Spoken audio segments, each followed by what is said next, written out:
Dr. Constantine, we may have found our murder weapon. We need to make certain. There is a pretty quick way to be sure.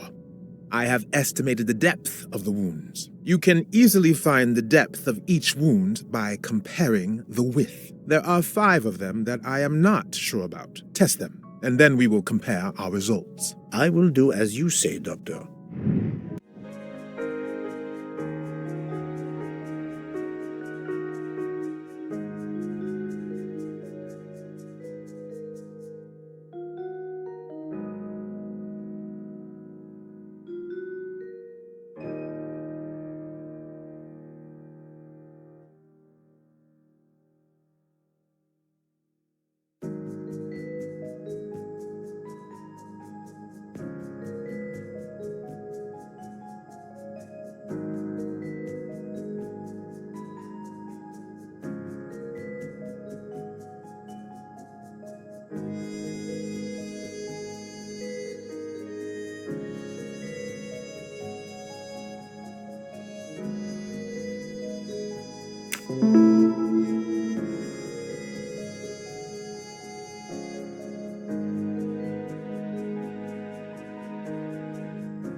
This is wrong, but I'm never far from the truth. That's the right answer. What do you think, Doctor? Is this knife really the murder weapon? There can be no doubt. You found the same depths as the estimates I made during the preliminary autopsy. I can assure you that you hold in your hands the weapon that took Ratchet's life.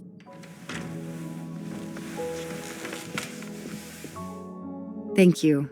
I feel way better now. The rest gave you time to sleep off most of the effects of the drug. I'm still a bit groggy. That's understandable. Are you able to continue your story now? Yes. Yes, I think so. Where was I? You were explaining how you returned to the Armstrong house to tell them their poor little child was dead. Yes, that's it. I felt helpless. My part in the case was officially over, but I knew I couldn't let it go. Daisy deserved justice.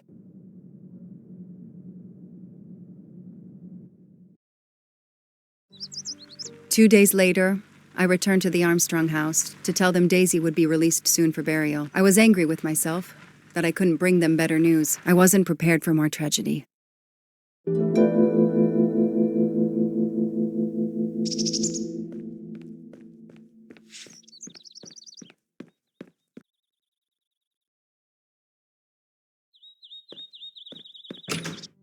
Hello, Miss Moreau. I'm here to see Colonel Armstrong. Good morning, Detective. Colonel Armstrong is upstairs. He isn't well.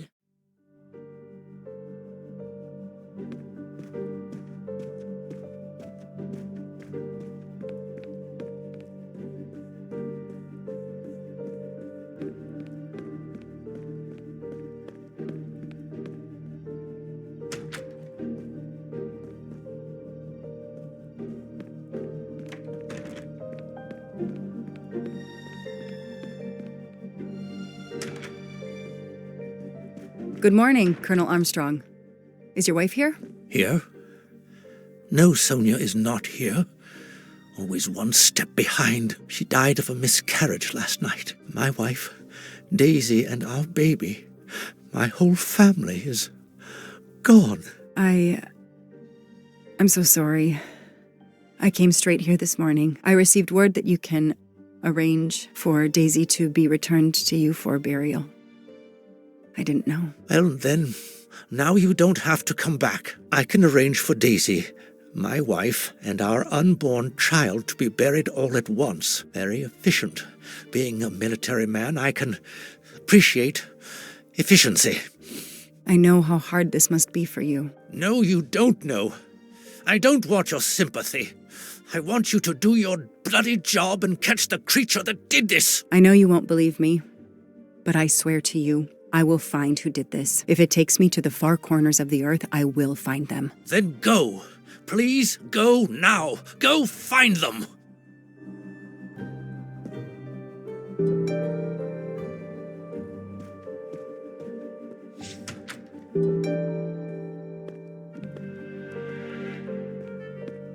The house that once held the laughter of a child now feels so empty. I'm not giving up. I'm a part of this case, or the case is a part of me.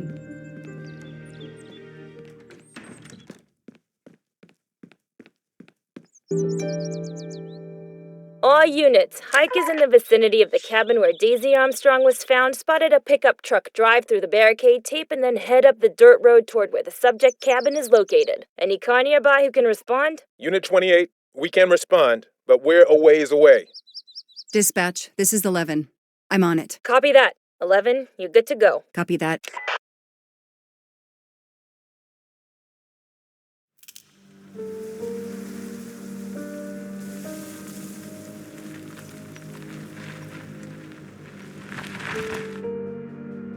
Okay, there's the pickup.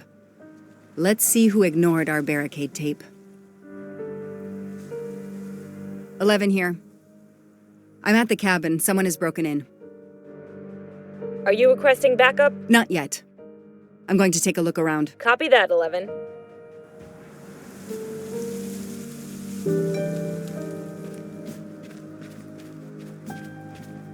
Footprints. A forensics evidence identification marker.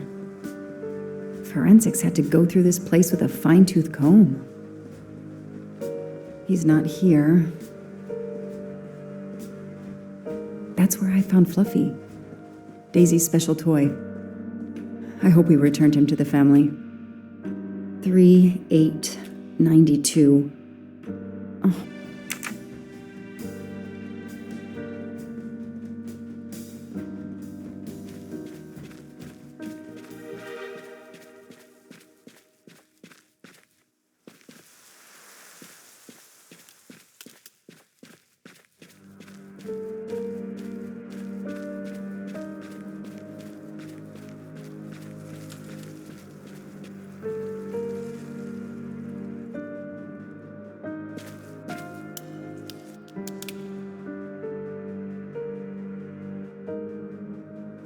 Don't shoot, officer. I'm on your side. Sir, keep your hands where I can see them. Sure, no problem. Sir, this is a crime scene. Who the hell are you? I'm a reporter.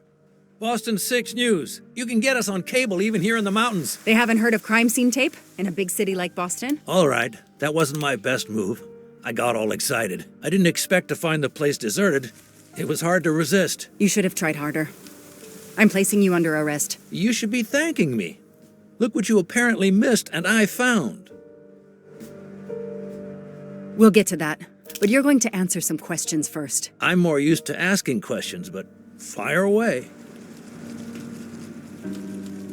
Who are you exactly? I'm Michael Clark, journalist for Boston 6 News. Off camera, but someday I'm going to be anchor. You just wait. Do you have a way to prove that? My press card's in my truck.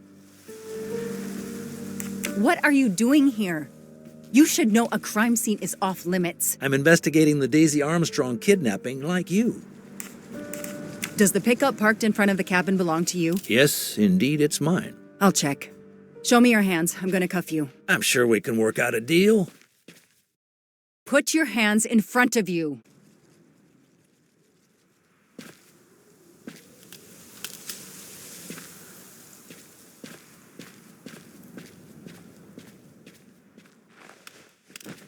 Aren't you going to read me my rights? You have the right to remain silent. I really wish you'd exercise that one. Dispatch, this is 11. I intercepted a suspicious individual at the crime scene. I'll check to determine how badly he's compromised it. Then I'm bringing him in. Copy that, Detective Locke.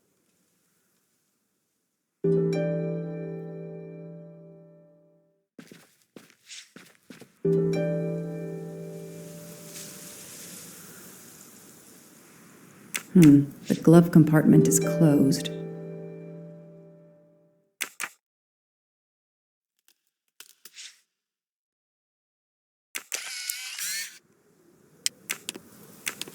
Candid photos of the entire Armstrong family. A reporter just doing his job. Or something else?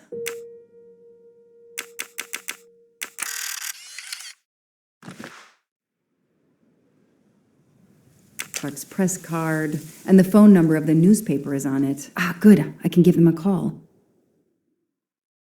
Clark's press card, and the... Ah, good. Telephoto lens. Not so surprising for a journalist.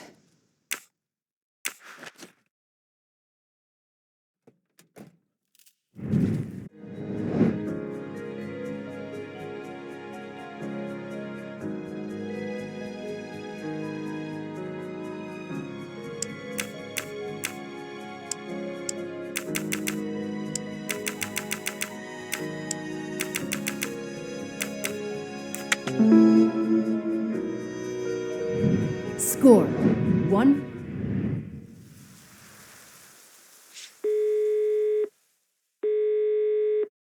Hi, I'm Detective Joanna Locke, Berkshire Police. I'd like to speak to an editor, please. One moment, please. Hello, Detective Locke? This is Abby Wilson. I'm a senior editor. What can I do for you? Does a man named Michael Clark work for you? Yes, he does. Why? When was the last time you heard from him? Oh, it's been at least 7 or 8 months. That's not unusual. He works in the field? Yes, Michael Clark is what we call a stringer. He works as a freelancer, comes up with a story we can use, we pay him, then we don't hear from him again for several months. What kind of stories does Mr. Clark write? Mr. Clark is an investigative reporter, mostly crime stories, to tell you the truth. He comes up with some pretty macabre stuff some of the time. Is there a problem? Or a story? Do you remember what the last case he investigated was? It was a murder case. The victim was a millionaire named James Miller. He was called the Frozen Fish King of Gloucester, Massachusetts. His body turned up in one of his nets. Or, rather, most of it did. Ah, well, thank you, Ms. Wilson. You've been a great help to me. Pleasure. I hope he's not in trouble.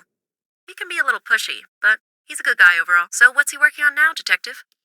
Are you sitting on a story? Thanks again.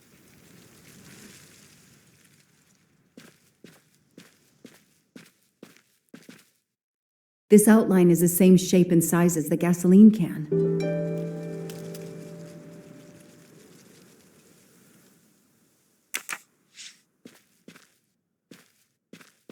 I don't need to talk to the suspect right now.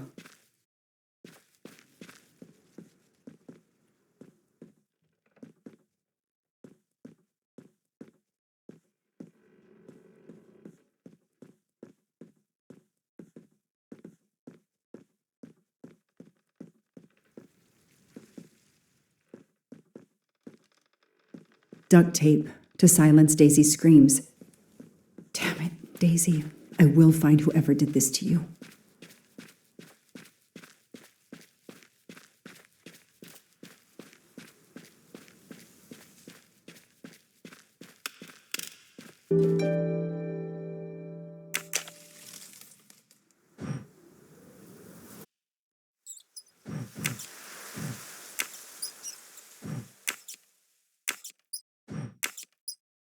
Yes, I knew I could do it. I can always use safe cracking as a career move.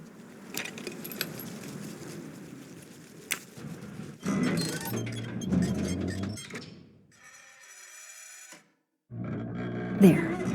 Now let's see what secrets you're hiding.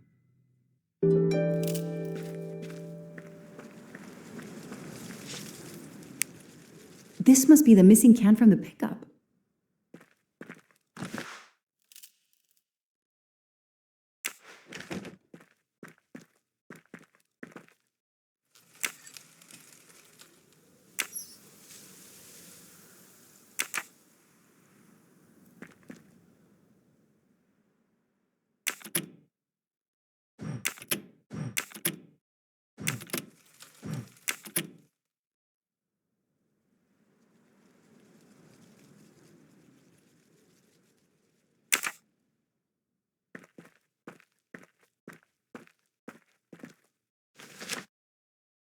This blueprint. It looks like the bomb in the cabin. The kidnapper built the bomb here.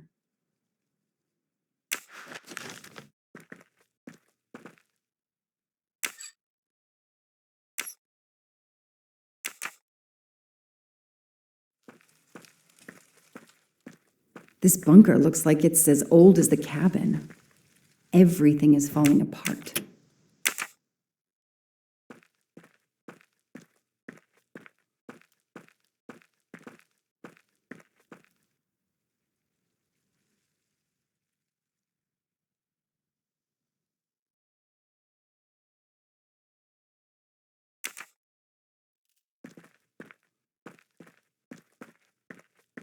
Now what? I have to turn the power back on to open... No, doesn't work.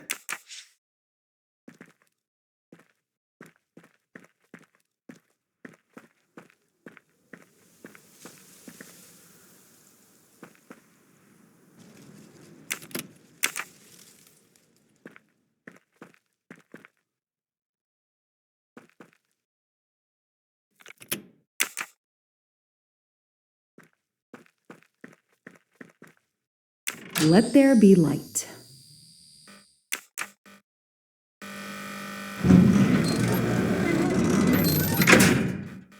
Perfect, it works.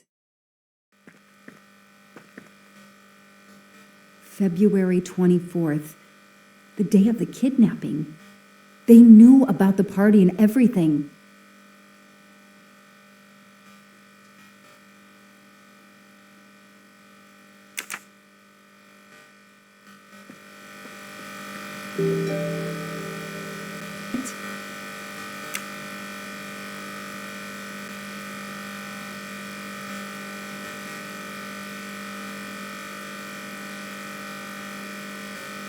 Yes, I knew I could do it. I can always use safecracking as a career move.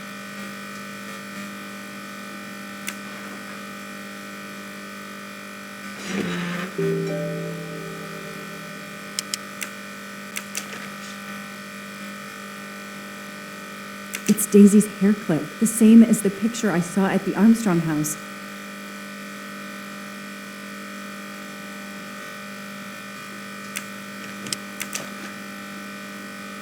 That looks like a hair caught in the band around the money. Forensics will tell me for sure, but that doesn't look like Daisy's color. An expensive-looking pen with the initials JM? What's its story? These get locked up again until forensics get here.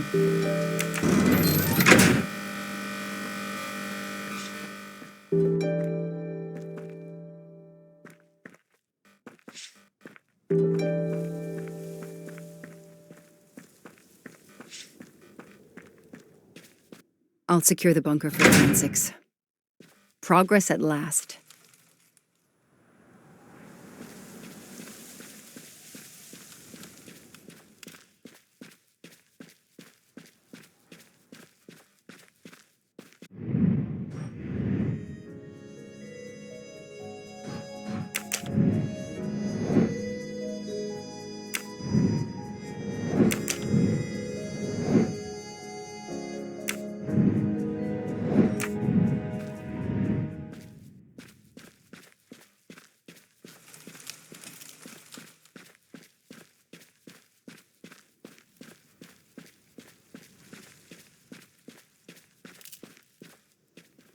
The gas can I found in the bunker would match this outline perfectly.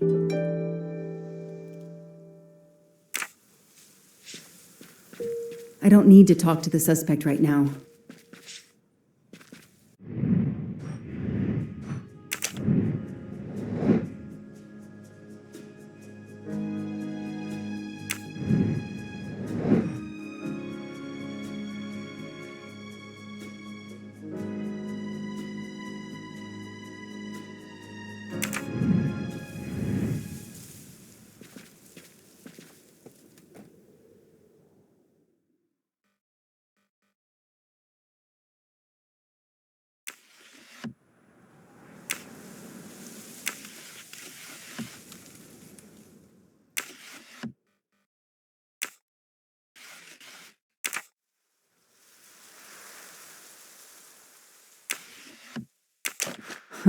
Car keys in the sun visor. A classic hiding place.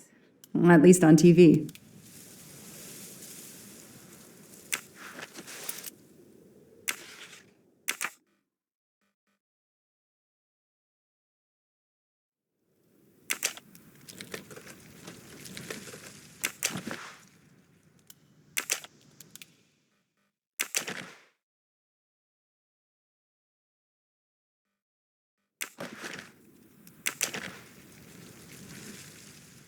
Clerk's driver's license seems to be in order.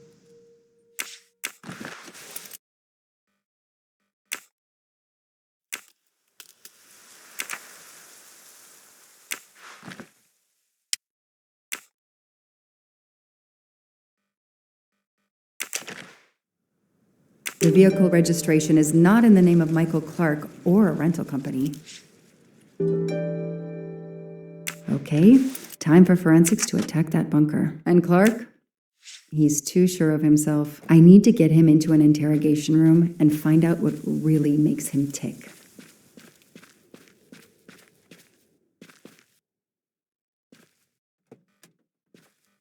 I know my rights. You can't keep somebody locked up in a car like this, you know. You wouldn't do it if I was a dog. Do they have bathrooms at the station?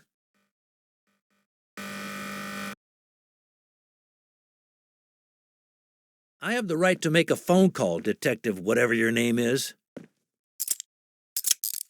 That phone is an outside line. Hello, boss. It's Michael Clark. I'm still on the Armstrong kidnap, but there's a small problem. I got caught being someplace I shouldn't be. I'm at the police station. No, I'm not under arrest. Just questioning. Fire me. Why? The station's integrity? You're kidding me, right? If you think I've screwed up that badly, then fire me. Got that? Fire me. Yes, do it. That didn't go well. I think I got my point across. What happens now? Go ahead. Then we'll have a chat.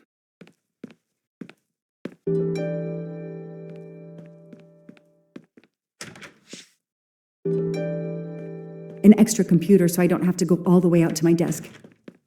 This is all a game to him, and he does case files. A lot of them. The only comfortable chair. I'll add these to the file. Anything that will erase Clark's smile.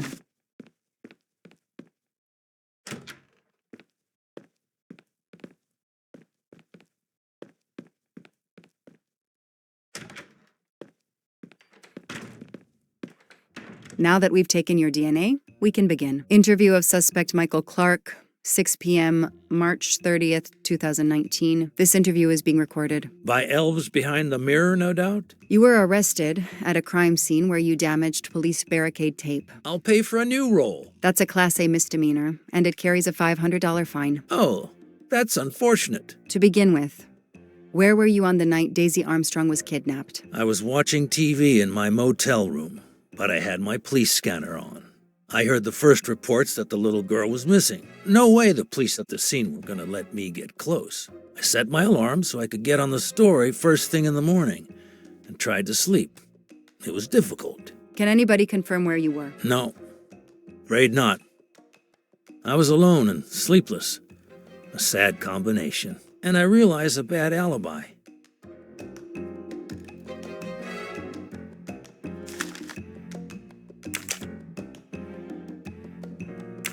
Let's move on to the gas cans and what we found in your pockets when you were brought in here today. That sounds exciting.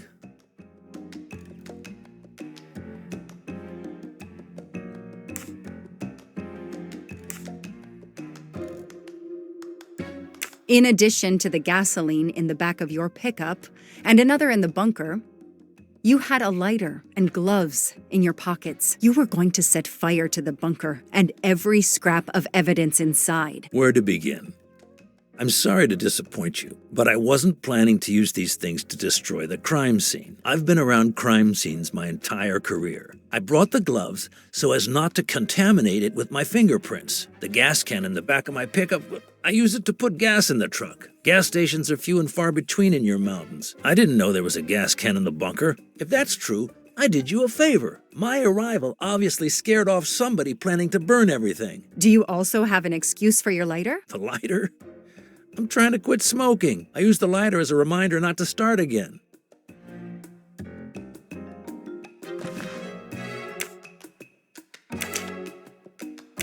You say you're a journalist, a stringer for Channel 6 News in Boston. I sell my stuff to lots of media outlets.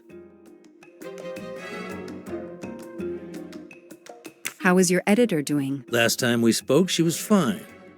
But that was months ago. What's her name again? I work for lots of stations and lots of editors. She knows your name, but you don't remember hers? I'm not great with names. It's Kelly Johnson. Oh yeah, Kelly. I just made that name up. Good for you. Her name is Abby Wilson.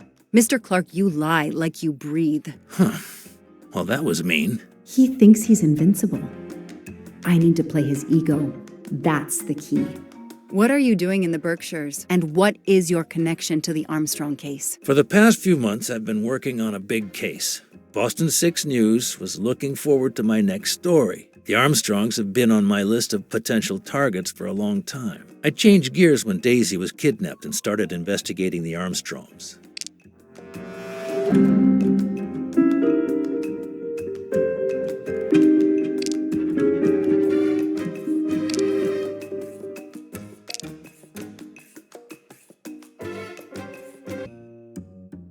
So you just stumbled on a major kidnapping story during your stay in the Berkshires. Yeah, I was researching PCBs in the river for crying out loud. Then, wow, the Armstrongs. That's not a Science Sunday report. That's a lead. Sometimes you just get lucky.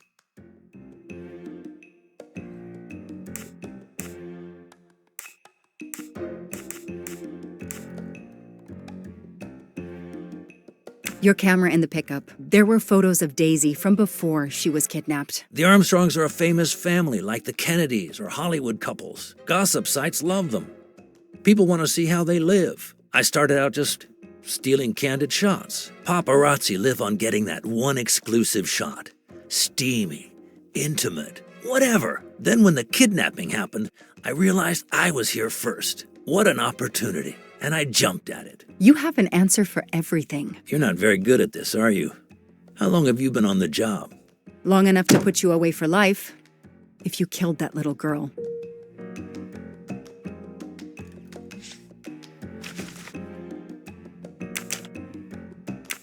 Let's start with why you went to the cabin. If the police were interested in it, I was interested in it.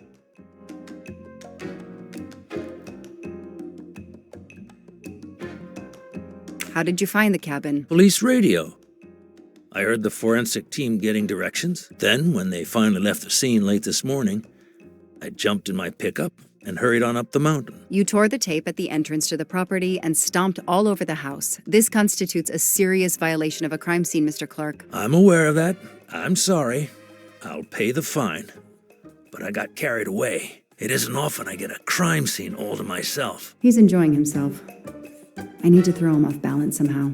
Surprise him into making an error.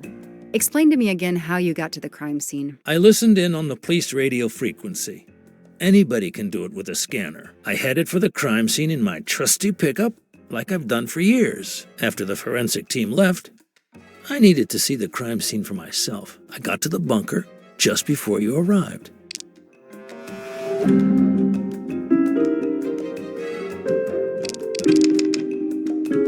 Where is a lie detector when you need one?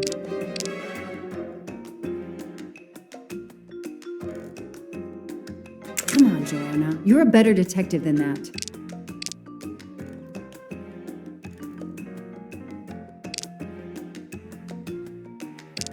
You said you've been driving that pickup for years? You heard right. Thanks to it, I never miss a story.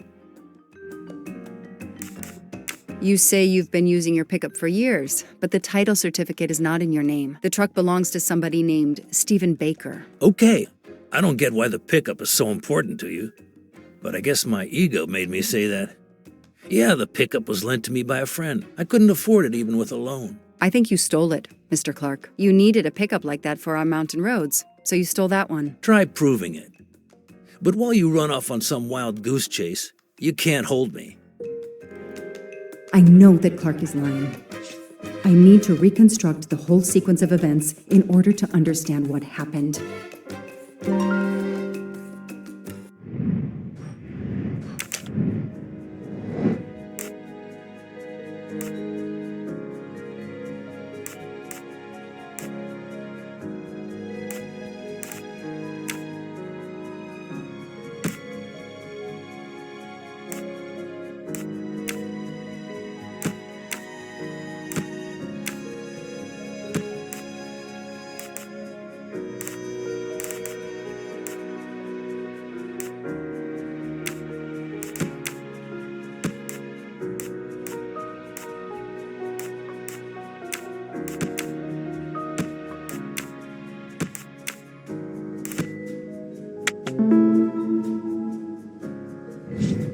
That is a great detective job. I'll tell you what really happened. You waited until forensics left and arrived in your probably stolen pickup. You grabbed a can of gasoline from your truck. You then went into the cabin to check if Daisy had been found. You then went straight to the bunker to see if it had been discovered, planning to set it on fire and destroy all the evidence inside. Before you could start the fire, you heard me arrive. So you hastily left your gas can and closed the hatch. You didn't think I could open the bunker. If I hadn't found you, I expect you would have burned down the cabin too. I'm not going to make fun of you, Detective, or how you handled my interrogation. You're obviously very new at this.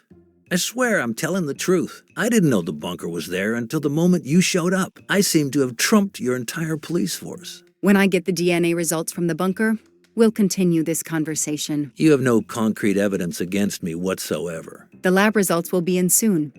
You won't get away with this. See that call? That's your arrest warrant and a one-way ticket to prison. I'll be right back.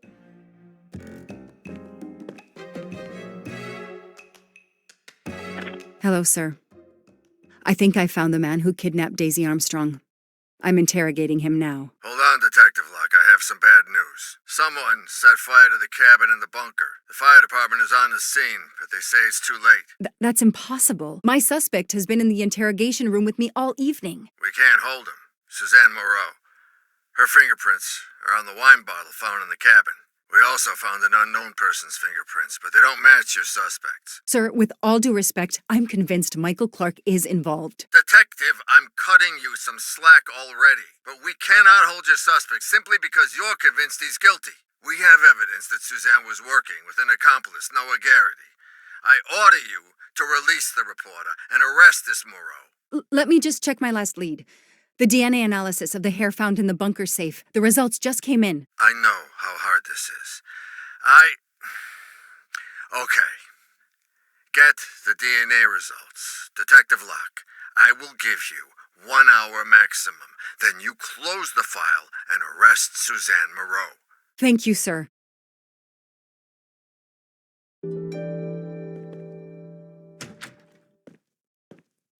Who did you call earlier? An editor from the Boston 6 News. An editor you repeatedly said should fire you. That was your accomplice, wasn't it? You were telling him to start the fire. An accomplice? I know it was Noah you called. I'm saying nothing more without the presence of my lawyer. Stay right where you are. I'm not done with you yet. Wow. Do I hear grounds for a lawsuit? Some poor, innocent woman is being accused instead of you. You set her up, didn't you? You have to let me go, Detective. All I need is one more phone call to the lab. I know it's you, and I'm going to prove it. Hello, this is Joanna Locke. I need the results of the DNA test I asked you for. Hi, Detective. Sorry, we only have the DNA sequence. We haven't had time to compare it with the suspects yet.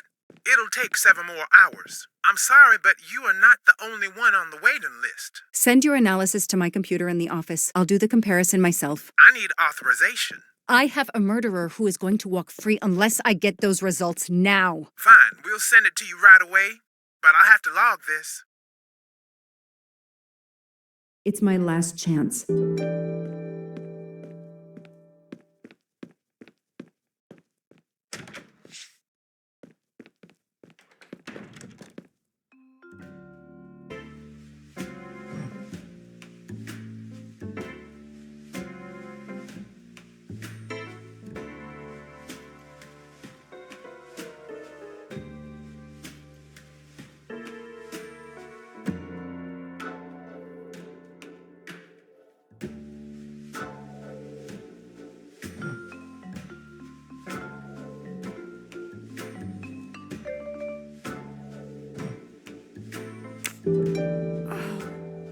No! Suzanne? I don't understand. I was sure it would be Clark's hair. I'll have to let him go.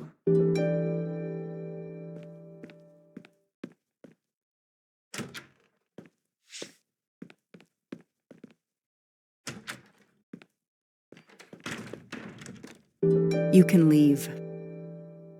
Sorry it didn't work out for you, Detective. Maybe you should consider a career change. We are not done. Oh, but we are, my dear. We are done. I had no choice but to return to the Armstrong house to arrest Suzanne Moreau.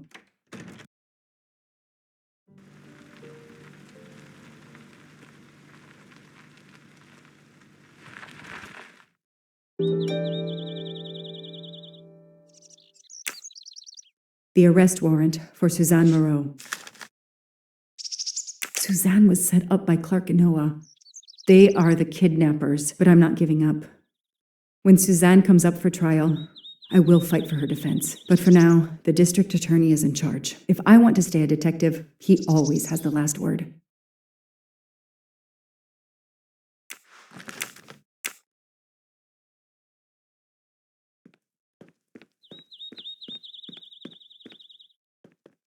The door is wide open. How strange. Hey, is anyone there? Miss Moreau? Miss Moreau? This is Detective Locke.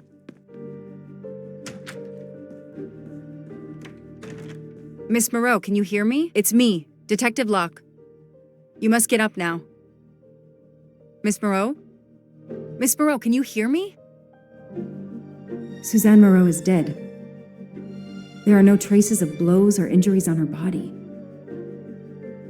She doesn't seem to have defended herself from anyone.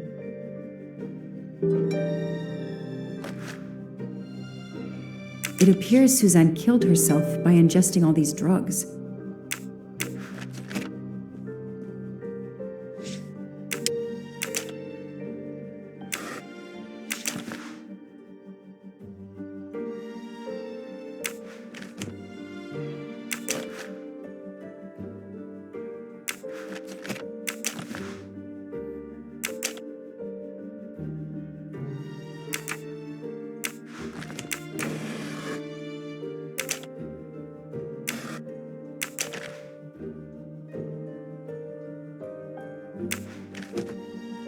Her glasses are missing.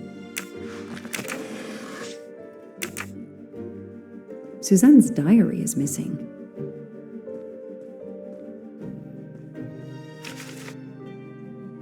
Suzanne was telling the truth about her mother.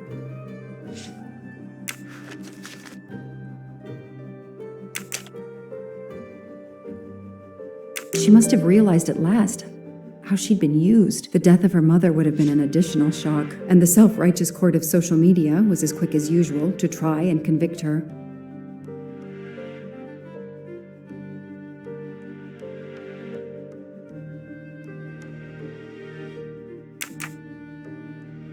I called the district attorney to inform him.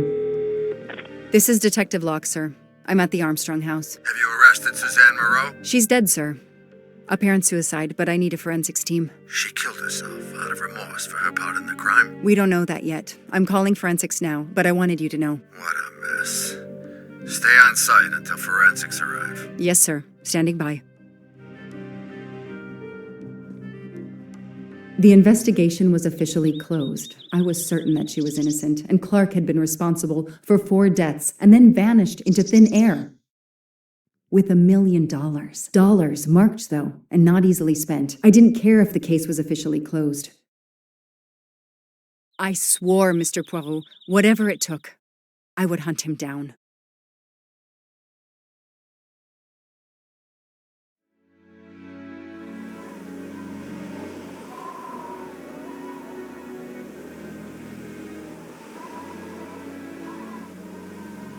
I waited for the forensics team, then went into the station to write my report. I was officially off the case. Thank you, mademoiselle. That obviously cannot be the completion of your story. If I might ask a question? Of course.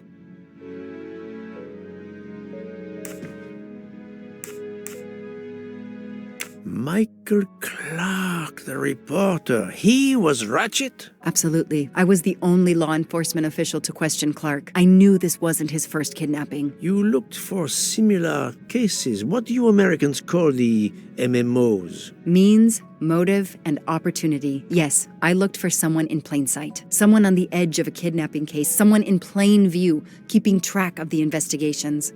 An innocent witness, a concerned neighbor, even another reporter. And eventually you found a name behind an alias. Yes, I found a name. Cassetti, the real name of the man you call Ratchet, is Cassetti. This explains much, mademoiselle, but not all. It explains why she is our number one suspect. But not how she came to be on this train. Attends, she has grown pale. I don't know what's wrong with me. Excuse me, Mr. Poirot. I don't feel very well. You are exhausted and still feeling the effects of the drug. Stay with us, mademoiselle. One more effort. I need to know your recent movements. I snuck aboard the train. This I observed. You came directly to this room? Yes, and other than a couple of careful trips to the ladies yesterday, I never left this room. I didn't want to be spotted by Ratchet. Yesterday, I chatted with my roommate, Miss Schmidt, I think, here in our room. She brought me some dinner. I got very sleepy and nodded off. And now she nods off again. Is this a joke? She must be faking so we can't interrogate her further, Poirot. No, Book. She really seems to have fallen asleep again. It is my fault. She must have been given a dangerous dose of sleeping pills last night. The effects should wear off soon, I hope, but I am afraid asking her to tell us her story was too much for her. Pinch her, Poirot. She's faking. Her eyes are dilated. She is not faking, and there will be no pinching. Dr. Constantine, please stay with her. Monsieur Bouc, ask the other passengers to gather in the dining car. There are still many questions I need to ask. But all of them together? Won't someone overhear you questioning the others? I will speak softly because I am trained to do so. They will speak softly because they want to. Very well. I will do as you say.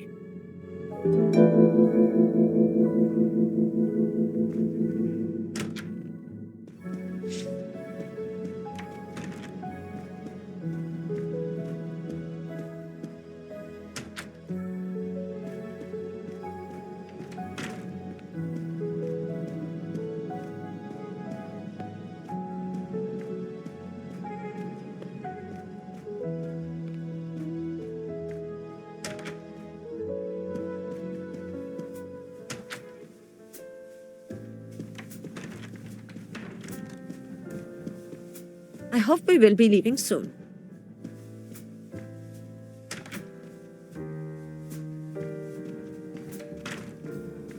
I should go and interview the passengers in the restaurant car.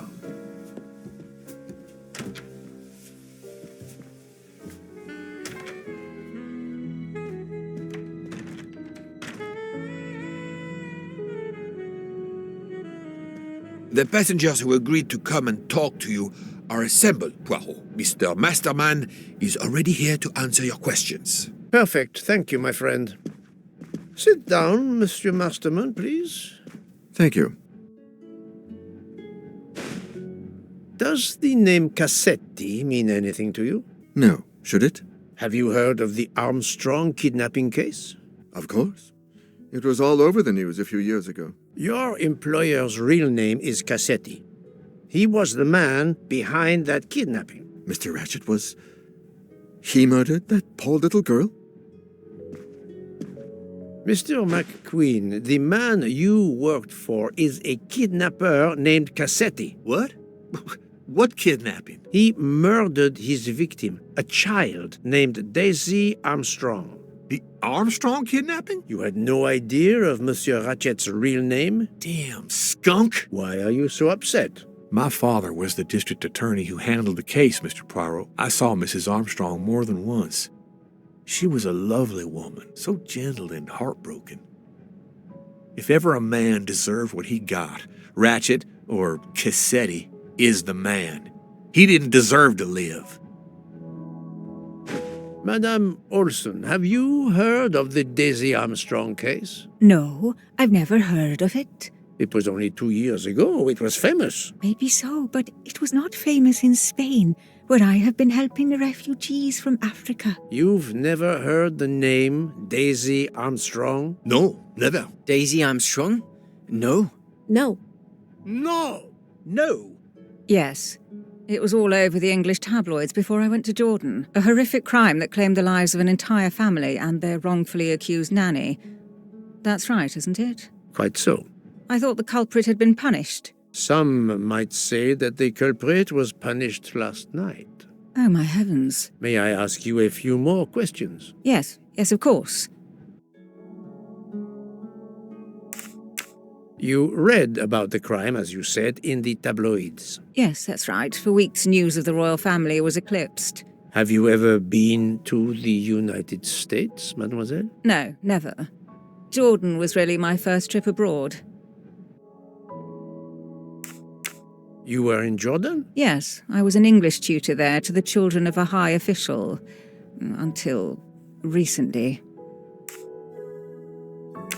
What is your relationship to Captain Arbuthnot? Who? A former soldier traveling with us. You must have met him. Ah, yes, I met him on the platform in Istanbul. We only had a brief exchange of pleasantries, nothing more.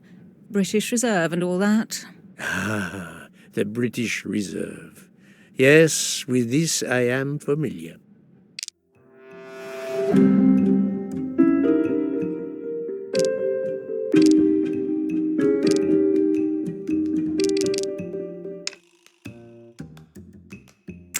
Are you sure everything you have told me is accurate, Mademoiselle Debenham? Of course.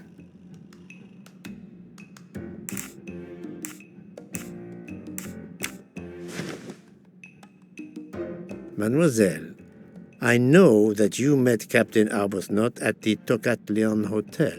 You were spying on me? I am very attentive to my surroundings. It helps in my profession. Well, it's your word against mine. I had occasion to be of some assistance in recovering Captain Arbuthnot's train ticket. While searching his room, I also discovered one of your earrings. Whatever your relationship may be to the good captain, I doubt it has anything to do with British Reserve. You will not tell me your secret, mademoiselle? I can't. I don't know what you mean. Poirot, Miss Debenham's got nothing to do with this business. Nothing. Do you hear?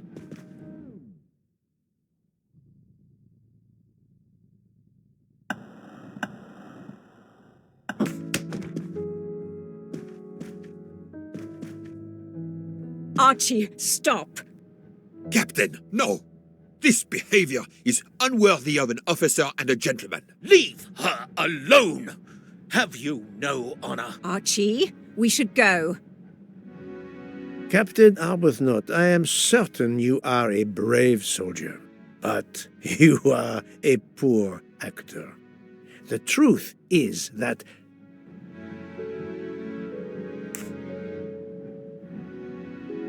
your relationship with Miss Debenham is beyond doubt, Captain. Your reaction was apparently that of a man trying to protect the woman he loves. I might understand that if your relationship were some cleverly disguised secret, but it is not. You make puppy dog eyes at one another at every opportunity. You cannot hide your love. Everybody knows. I advise you to stop with your accusations, Mr. Poirot. I'm going to escort Miss Debenham back to her compartment. Make of that what you will. The captain and Mademoiselle Debenham are obviously adamant about not revealing their relationship, but this scene convinced me there is more that is not so obvious. This murder has everyone on edge. In my 25-year career, I have never seen such madness aboard the Orient Express. I understand, my friend. The more we learn, the more perplexing this train ride becomes. But we have other clues to pursue. What do you have in mind? The broken watch on Monsieur Ratchet's wrist, for example, and the handkerchief found near the body. Who does that belong to? This little drama we have just witnessed has not put you off the scent. Far from it, my friend. Will you return to your watch over Mademoiselle Locke? Yes, I will. Dr. Constantine can probably use a break. Good. Au revoir, Poirot.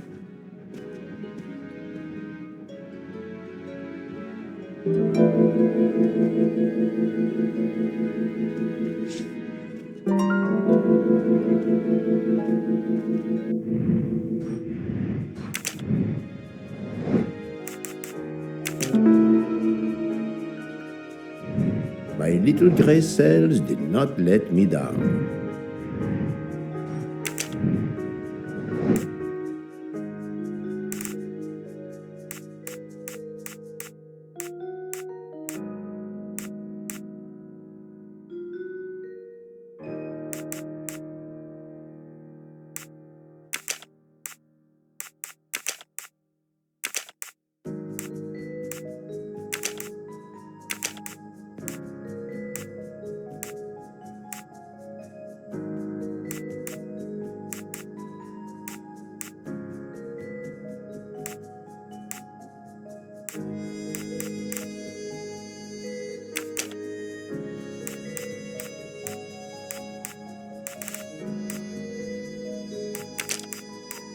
Think, Poirot. That is not a good answer.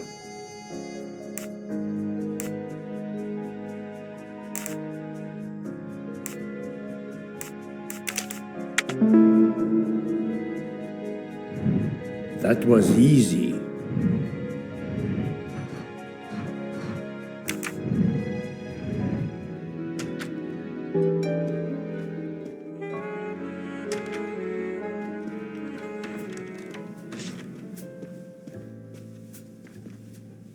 Monsieur Foscarelli, I would like to ask you a few questions, if you allow me. Ah, Signore Poirot, is it? I was wondering when you'd get around to me. Unfortunately, you find me on a mission of mercy. Hello, Monsieur Poirot.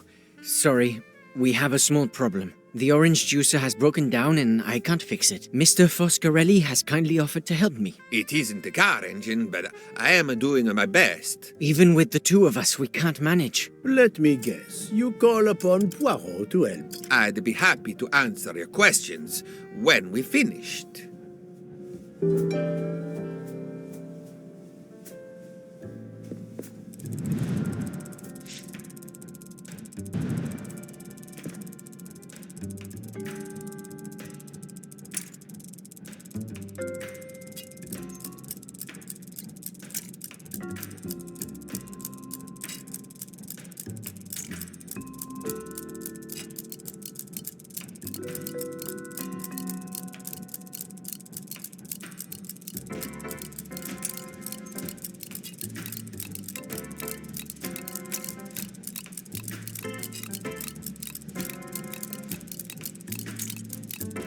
Voila, it should work correctly now.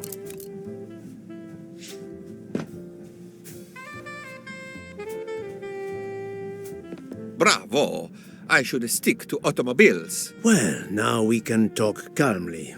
Monsieur Foscarelli, is it? Antonio Foscarelli, delighted, Monsieur Poirot. You have, of course, heard about Ratchet's murder last night. Oh, naturally. It is all anyone is talking about. Have you ever been to the United States? Yes, it has been a primary market for our cars for the last 10 years. You remember the Armstrong case? Armstrong? The name, yes. It was a little girl, a baby, was it not? Yes, a very tragic affair. Did you know that Cassetti, the kidnapper, was actually Ratchet? Oh, no. Then he deserved to die. I mean, wouldn't you agree? Can you tell me your movements on the night of the murder? I went to bed right after dinner, but I slept very badly. My roommate, Mr. Masterman, had a toothache. Oh, he moaned all night. It woke me up several times. Did you hear anything or notice anything unusual? No, nothing that I can think of. I stayed in my bed all night.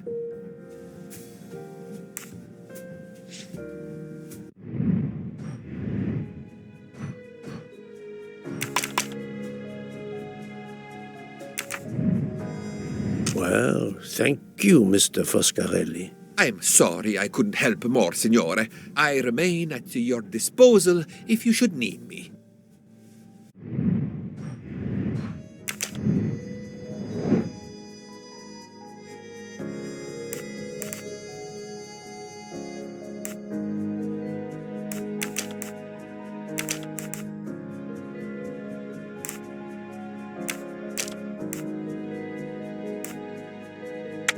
No, not good.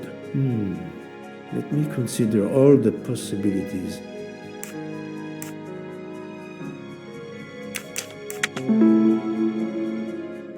Yes, there are only 3 possible hypotheses. The watch has been tampered with, or it is out of adjustment, or it indicates the time of the murder. I shall explore these last 2 possibilities before reaching any conclusions. If the watch is out of adjustment, it may be broken. There may also be another reason related directly to Ratchet. Maybe the watch is set to another time zone.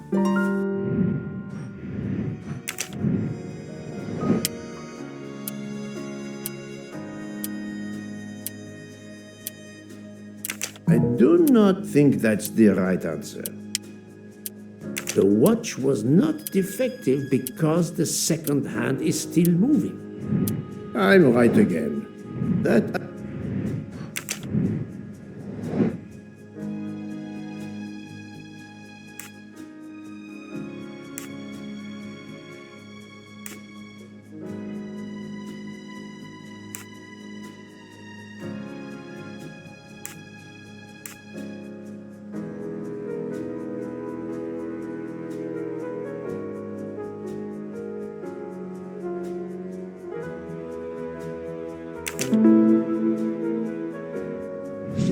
Et voilà.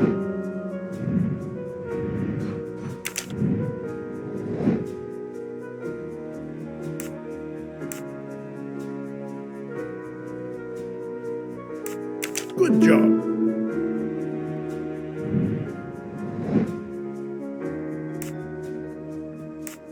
Brilliant. If this theory is correct, then the murder took place at 12:15 a.m. I must interrogate all the passengers to see if any of them have an alibi for this hour.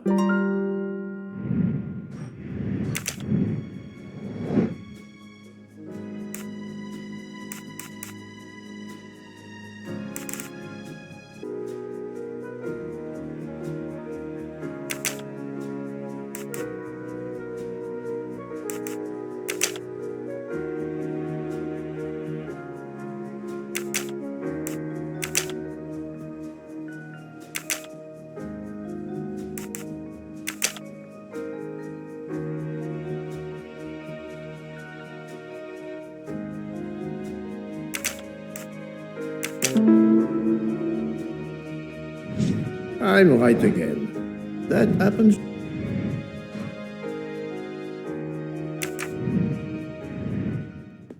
Hello again, Mr. Poirot. How can I help you? Thank you so much, Monsieur Poirot. I can put orange juice back on the menu.